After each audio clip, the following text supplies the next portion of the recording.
সঠিক সময় সঠিক জায়গা নিয়ে নেওয়া যাক। কি একটা মানুষের জীবন এমনি তিনটে গুলি করে দিলি গৌরবকে? ভয় চালিয়ে দিয়েছি, নইলে আমাকে দিশে দিত। দিশে তো তুই সেদিনই তোকে দিয়েছিস, যেদিন তুই চুরি বুদ্ধিটা মাথায় এসেছিল। পৃথিবীর কোনো আদালত এটা মানতে রাজি হল না যে গৌরবের উপর যে তিনটে গুলি তুই চালিয়েছিলি সেটা চালানোর তোর ইচ্ছা ছিল না। ঘনশ্যাম বাবু, আদর্শ কর্মচারীর খেতাব যে পেয়েছে senior division clerk Ghanshyam Srivastava.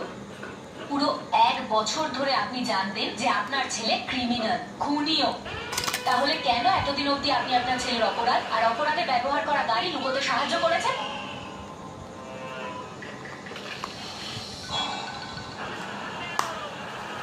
Madam, Rabindra শিক্ষিত ছেলে, জানি না কি করে তাড়াতাড়ি টাকা কামানোর লক্ষ্যে ভুল পথে চলে গেল। আমি ভয় পেয়ে গেছিলাম। ভয় পেয়ে গেছিলেন? সেখানে আপনারই মতো একটা পরিবার রয়েছে।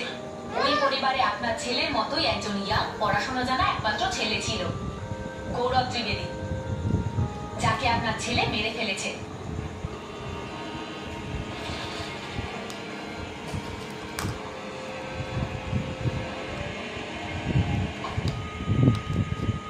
সঙ্গী সন্দেহ প্রতাপ আর মাস্টার মাইন্ড মঙ্গেশ বাবু দুজনকে গ্রেপ্তার করা হলো। এই সন্দেশ ছোটখাটো চুরি করে আর এই মঙ্গেশ বেশ কিছু গাড়ি চুরির কেসের সঙ্গে যুক্ত। আর হ্যাঁ, এই মঙ্গেশ সুপার। শেষ পর্যন্ত আমাদের দুজনের কেসই আসলে একই রকম কেস। ওই অর্জুনের কি হল? যার ডেথ হয়েছিল ওর ডেথ সার্টিফিকেট নিয়ে নিয়েছে হসপিটাল থেকে। মার্ডার ওয়েপন লাইসেন্স ওরটা নেই, ওর ক্রিমিনাল হিস্ট্রি নেই। রাইটার ছিল, তাও আবার ডিসিপির জন্য। রবীন্দ্র শ্রীবাস্তবের বক্তব্য সে ভয় নাকি বলে জেনেছে।